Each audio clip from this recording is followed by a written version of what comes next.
known as myself, Nasif Izwane. I'm back again with another episode of Sludge Underground podcast.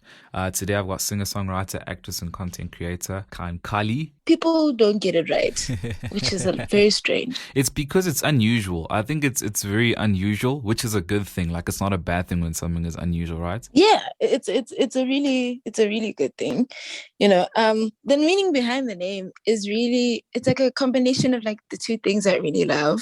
Shaka Khan is like one of like my greatest inspirations, and Khan means king. So I was like, okay, this kind of works. I don't know how yet, but it works. And I just love the way Shaka writes. And I really like to try and write and be as honest as possible. When I'm writing, at least like share the emotions and the feelings as much as I can. And with Khalii, it's just short for Khaleesi, like Game of Thrones, Mother of Dragons. And I'm an Aries, and like the symbol for Aries is also like a dragon. So I was like, this kind of makes sense. So I'm gonna go with it. I can't believe I'm speaking to a fellow Game of Thrones fan here. Like, how did the ending make you feel? I feel like I was not satisfied. There was so many mistakes in filming, and just like I felt like the ending was sloppy. I'm not impressed with like the whole season. I was just upset because I had spent a lot of time watching the series, and like I remember I almost even got the books at one point. I was really into that type of stuff, so I was just upset. It just, man, just made me mad. I feel like they receive so much flack though. Like I feel like the production quality for me sort of makes up for, their shortcomings when it comes to, I mean, everything like the theatrics, the CGI they got on there. There was at one part where it was just complete catastrophe where they're in, what's that place called now? It's been years obviously, but you just see the camera sort of following Arya, during the part where everything is just damaged and everything. And I think they just did a really good job sort of depicting how dreary and how bad everything was. But I can totally get where someone would be coming from if they say they were really disappointed with it. Kinda does suck. It does, but hey, here we are. We still watched it. I watched it. I enjoyed it. I wasn't really happy with the ending, but hey. It is what it is. And you mentioned that you're an Aries there, and I sort of knew this would come up. And I even like I don't really like to prepare, but I knew that it was something that, if you did bring it up, then I'd also be ready. So I did a bit of research and I found that, Aries people that are, that identify with that star sign, are like dreamers, they're go-getters, they're always looking at sort of improving conditions and the conditions of those around them. Would you say these are things that, Khan Khalii sort of, resonates with? I do. I feel like without dreams, life would be pointless. You know, Dreamers create, dreamers innovate, and like I feel like dreamers are important because they see tomorrow in a different way or in a better way. Thought is very important, and I feel like it just brings about so many good things. And I feel like the other characteristics are true because I believe that like if I have a dream and this one dream can like positively affect the lives of everyone around me, then I'm gonna go for it. I feel like just leadership is something that's really important to me. I didn't realize how important it was until I became like a fully independent artist, because now I have to make decisions. I have to like be in control of so many things and just like run the ship right now. So I think those qualities are pretty they're pretty accurate. When you mention your star sign, and it sort of reminds me of a track of yours, obviously ISONO, which is the one that you currently pushing. And it just reminds me of how it gives me this very spiritual sort of vibe. It gives me sort of like this prayer type vibe with the African drum in there. And then I look at the fact that, you brought up, star sign and such, and it sort of gives me this picture that you're a very spiritual person. You're very in touch with that sort of realm of things. Now, what is it that made you be like, this is the type of music that I want to make, and not sort of go with the typical, I'm going to sing gospel or I'm going to do hip hop? Because those are the two extremes. If you've noticed, like a lot of people quickly jump for like the gospel because there's a lot more fame and stuff. I don't know what reasons they'd be doing it for. And then there's the hip hop as well, which is more accessible. So why do this kind of, the kind of style that you do? I feel like this style, judging by like the types of musicians that inspired the sound, I listened to a lot of Mambo Simhlongo growing up. My mom had the CDs, and like Simpiwe Kumalo and Simpiwe Dana and Lebo Matosa and like all these African powerhouses who were able to express themselves in their language. And I just feel like being an African, we are so connected to spirit and to God. It's just in our nature. So to me, it felt like I needed to find myself, and that's what was making sense at the time, because I went from really making extreme trap and rap and like R&B, which I still do, and I enjoy them. I do those things very well, I believe. But there's just something about connecting with your spirit. There's so many ways to connect with your soul. There's so many ways to heal. It doesn't just have to be in a religious format. And I wanted to remove that element, although it is heavily inspired by it. Heavily, I won't lie, but I wanted to find a way to speak to myself, to God, in a way that made sense to me, but also made me feel like I was connecting, but I was original. And I felt like the most original thing I could do was honor myself and my culture. That is very, very well said. And I have a follow up question, in terms of, getting in touch and in contact with that spiritual side of things. But you mentioned there that you did the trap, you did the hip hop and stuff. Drop me a young freestyle. Okay. Pull up in the cherry with the black rims on it. Hey, Caramel seats with the brown stitch on it. hey. Focused on the paper, make a broke sick. Mm. Low vibe girls need to get off my dick. Ooh. Pull up to the stew and leave it bloody like it's kimchi. Never need a gun to make a broke bleed. That was incredible. So was that like off the top of your head, like just like that? That was actually like a verse from a song from my EP. It's called Evil Eye. So I wish I could off the top of my head, but I'm pretty sure if I rehearsed and I practiced, okay, not even practiced, if I just wrote a little bit more rap, I probably could.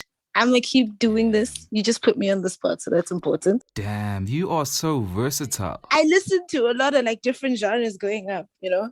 I listened to everything. And I was like always one of those kids who like I religiously watched MTV channel, or like all of the music channels, you know? So I saw all types of music every day. And like, I just studied everyone that I really liked from every genre. And then I was like, okay, I'm going to learn this. I'm going to figure this out. You know, I put my mind to it. It's something that I really work on a lot. Yeah, I think it's a really, like, it's a massive advantage that you're that versatile, because I mean, one moment we could see you fit in, with the legends, that you mentioned earlier, in terms of, getting inspiration, from them, like, oh, Mam Musim Hlongo and such. And we can also see you might like fit in with, your Muslis and all of them. So it's a huge flex, actually. Shout out to you. Yeah, man. I feel like we're at a point in music history, I believe, where Africa is like on top again. Because the last time, okay, not the last time, Africa has been doing a lot of great work, but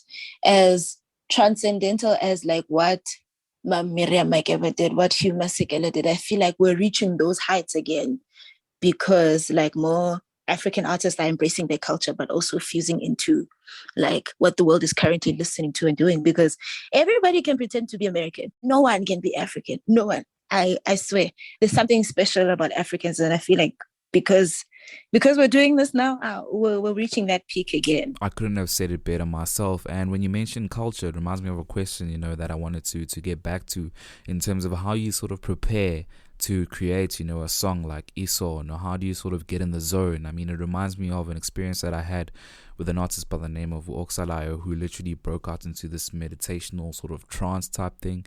And I was really intrigued, with how, that went down. So in terms of yourself now, considering how, you can hear and feel sort of the emotion within the instruments that you use and your voice and such, do you prepare in any way to sort of get into that zone of, reaching that realm?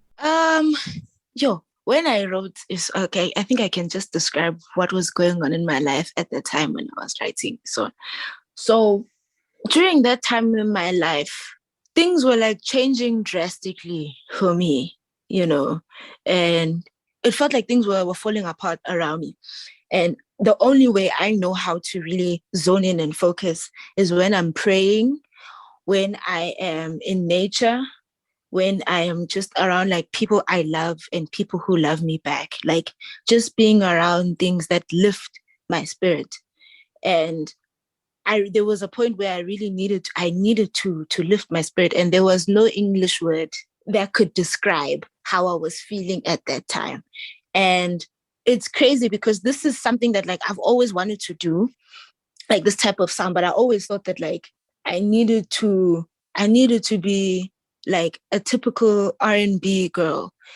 And when I got into that zone, I really was just very closed off to the world.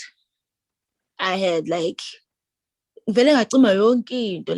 things became very different for me because I was seeing life from a different perspective. It went from I need to do this so I can get there. And then now it's like, no, I need to really figure out why I'm doing certain things, making certain choices, and if these choices make me happy. So I needed to like find a way to express that, like, you know what, I may have been ignorant at times, but now I'm like, I want to listen and just zone in. And I felt like that's just where I was. So did you end up finding out, what it is that you're actually doing for? Like, why are you making music? What is the end goal here for Khan Khalii? The end goal is to write music that can help people, that can make people feel better about themselves and help people connect with themselves. Because I believe that when people feel better about themselves and just their general surroundings, and when their spirit is lifted, there's peace in the world. And I used to hate saying stuff like this because this sounds so corny, but it's true, bruh. It's true. Like I want maybe Jabulile, like there's no fighting, there's no violence, and there's so many things that need to be done externally for us to realize the dream of peace. It is achievable, like, but it takes like a collective effort. So I want to achieve that with music, or just to like make it less like intense, just like people just having fun and just like feeling pretty and just feeling happy and just hanging out with my music. That would be great. And also a bunch of other things that if I were to say now, I'd spend hours talking about. But yeah, the music, I wanted to change the world in a positive way. It's a very noble cause. It's a very noble cause, especially in a society where you'll find that most musicians, well, I'm not going to say most, but some musicians are sort of blinded by the lights. They see everything that sort of comes with, making the music, and they're like, that's what I'm going for. But here you are on the side with a very noble cause. It's very admirable. Would you say, your cause sort of has any ties to you being born Tongaat, and back then, did you ever stay in Tongaat, or was it a matter of you were born there and then you immediately relocated to Pretoria? The second part is true. I was born in Tongaat and moved to Pretoria, did my school here in Gauteng, but I spent a lot of my childhood visiting Gogo and spending time with like my cousins, and just like the community I come from is a very spiritual community.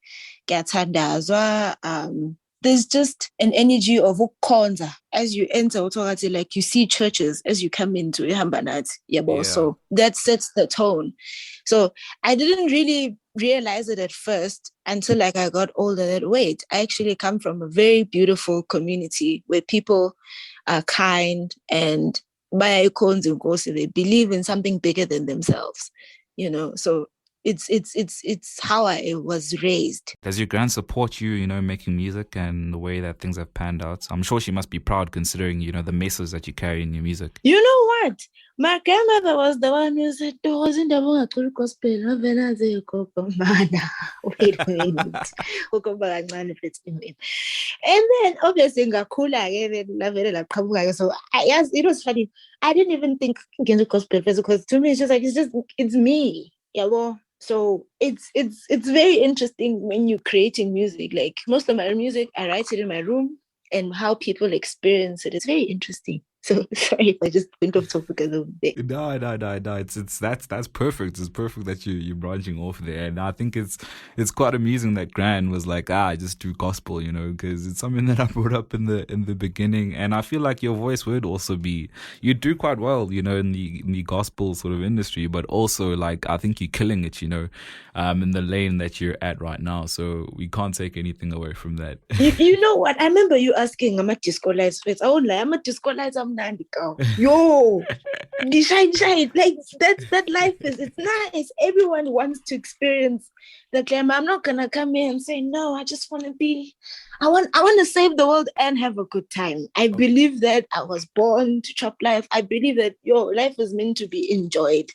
You can be a good person and still party, bro. Like But there's so many ways to yabo ube happy. I'm trying to okay, coming from a very spiritual background and you say Uguti, fun can still be had. You mentioned the disco lights and such. Do you ever find yourself sort of having this internal fight to not overindulge, within sort of the lights and what comes with, the industry that you're in? Is there ever like a battle where I'm like, actually I need to turn it down or something? Yes, what really grounds me when working in like this type of industry, it's like I'm still at work, this is still my job. Like perform at 5. I'm at work. That's like someone having to hand in like a deliverable in an office at 5. I'm still at work. So then it's gonna be a party, and we all know what happens at parties. It gets crazy, okay? And I do not have the time. I can't afford to just be doing hey. You gotta keep it together somehow. But that takes discipline in itself. Yeah, you need to really walk a fine line between this world. Everything is tricky. That's why you need to be very grounded in what you want to do, what you want to achieve. Because if you're just gonna be like, nah, I'm gonna just chase the next hit, next collab, next like 100, like 10,000 posts, 10,000 likes on a post, you're gonna keep chasing those things. And where are those things found? In the lights, bro. Yeah. So you need to decide, do I want to be in the lights just for being there, or do I want to, like, every time I pop out, it's memorable, it's impactful. Yeah. Yo, you've got this on lock. Like I feel like you're very much in control of everything. It actually reminds me of something that was said by Yashna when she was on the episode, in that it's really good to have these vices. She was mentioning that part of the downfall of Durban sort of music is artists being high while recording and all that. And she was just saying something similar to you, in that you gotta have those vices, you gotta have a good time, but also in moderation. There has to be that balance. It can't just be fun, fun, fun, fun, fun. So I relate to what you're saying. And you know what I learned? Like I learned this, like I feel like it happened at a good time. Umnanda kuphela mfethu, monate hawufeli in life. Like Yeah. there will always be a good time, But like what's more important than having a good time is like making sure that your things are in order before you go out gallivanting and just like Yeah. having a fun time. Because how are you going to have fun and relax knowing that like there's work, and also like realizing that like music in a moment and like if you don't sit down and listen to what, like, because I believe that music and like lyrics are messages that come from like a higher power, that we as artists who have been given like the skills are supposed to transmute the message into a way where like people can like understand, and just like it becomes like part of their daily lives. So if you are not like centered in yourself enough to be like, you know what, I need to sit down and listen to what's coming in. Some of the greatest moments like come when you're like uhleli phansi, uthule noma or like normal when you're in your zone. And if you're going to be around all these people in these parties and these places and like trying to keep up with appearances, you're going to lose the music and the messages that are being sent to you. Or at least that's what I experienced. Now that is very beautiful. I couldn't have said it any better myself. What was sort of that one? We almost at the end of the show, just by the way. But what was that sort of one defining moment for you that sort of just confirmed that you're actually on the right track? Like if I had to make an example to sort of check, so you can have an understanding of what I'm trying to look for. Like on my journey, with the team as well on Sludge, like I realized that okay, this is actually worth pursuing further. You know, when we started getting a response from the likes of Nicole Da Silva and Holly Ray and such, I was like, okay, this, you know, there's substance to this because people are listening and they're responding. So for you, what was that one moment where you're like, myself as a Khan Khalii, it's finally, you know, happening. Like I'm actually at the right place and doing what I'm meant to be doing. Okay, here comes the corniness again. Forgive me. Yo, like It's right okay. now, like okay, let me be serious. Nah, like right now, with the type of music that I'm making, I feel like, yeah, you know what, manje, like sing feel, you know, I feel like I've come into myself, I've grown, or at least I've opened myself up to like growing now and really hearing what people have to say about my music or just like how they experience it. It's different. It's different. I've never received this type of response before. Yeah. With the hip hop, it was like, oh, this is dope. Wow. Like play it once. It's a jam. But with this type of music that I'm making now, with God's Never Die, it's like it feels like there are messages that people needed to hear, and I'm glad that I got to tell those messages and send them. That is everything you're saying, like just exudes, you know, wisdom. I'm really appreciative of this time that I've gone to chat with you. Like as short as it's been, you know, it's really been great. I'm not even closing the show for now. I just want to touch on two aspects before we bow out. In terms of Witty, when I mentioned or when I introduced you right at the beginning, I did mention your real names and Ontogozo Malaika Koboshiani. And then I also picked up when you were speaking that there's some Zulu in there. I think I heard some Sutu in there. What are the origins culturally? Okay, so I'm Zulu, but I grew up in Pretoria, and people in Pretoria speak like Setswana, Sepedi, Sesotho, and like I needed to learn the language to survive. You know, I needed to learn the language. Most of my friends like Bakulu Misoto to start a song. Oh, okay, you say it like this. You mean like that? Okay. And then, yeah, that's how I learned. And just being in Pretoria there's so many different cultures. So I got to learn like that. And like, yeah, I think that's the best explanation. Please don't tell me you've joined the Amakanda gang. Like, What's that? That sounds Amakanda, like something I would choose. the people that call up in Joburg, like you'll get a person from KZN and you know they'll live their entire life in KZN, and then they'll move to Johannesburg or Pretoria or wherever, and they'll refer to eggs in KZN for 20 plus years as Amakanda, and then they'll live up in Pretoria for like a month and say Amakanda. My goodness. Never that. Iqanda. No hate to my fellow people about Iqanda. Please. Thanks. At least you haven't converted. Final question from my end is in terms of, you know, features. It's something that you dropped as well while we were talking. Give me your top three and also include one of them has to be a Durban artist. So you're looking at working with 3 artists in South Africa. Drop me some names. Yo, Durban, I'd really like to work with DJ Lag. DJ Lag, definitely.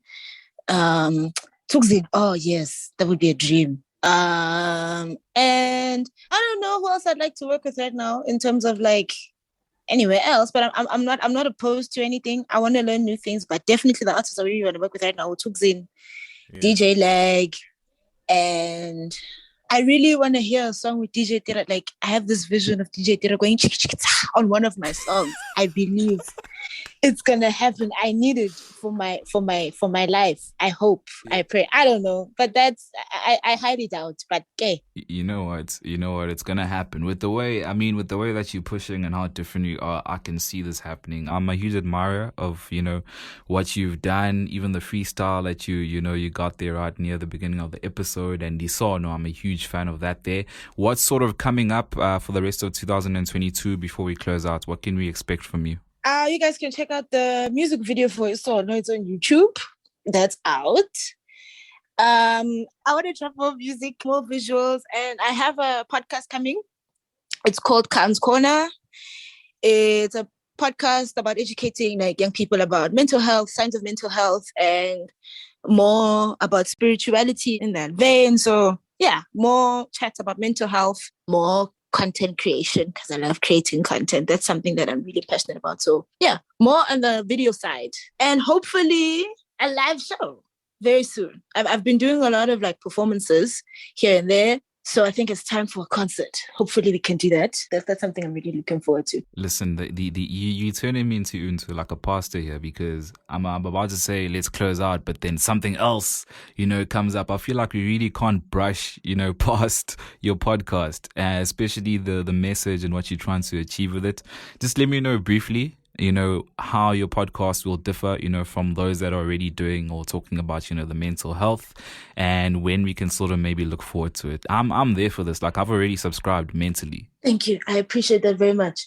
The difference between this podcast and other podcasts is that like I like to open up the conversation because I believe we all experience mental health and just like have our own perspectives on what mental health is. It's basically a platform to provide ordinary people to come and discuss everyday topics like mental health. I feel like it shouldn't be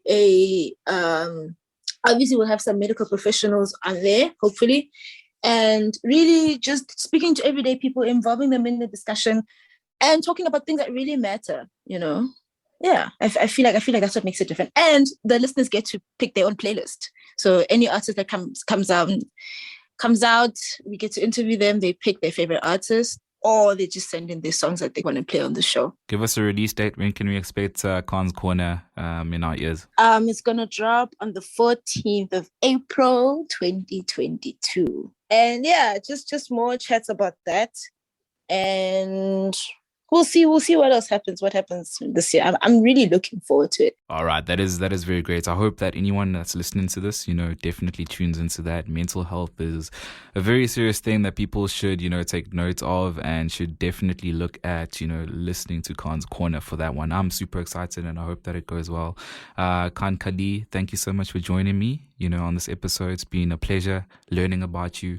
And I think we should close out with ISONO. But before you do that, give us your handles where everyone can get in touch with you to work. Yes, you can find me on Twitter at Khan Khalii. You can find me on Instagram at Khan Khalii and on TikTok as Khan Khalii Official. And I don't have a Facebook page. So yeah, I think that's important. And if you just want to reach me, you can just drop me an email. Just click on my Instagram bio and you'll see my email address right there. As for Sludge Underground, everything is on our website. It's www.sludgeunderground.com. That's where you'll find our pages, who the hosts are, various ways in which you can support the show. It's been an amazing episode with the Mother of Dragons. Until next time, it's bye for now.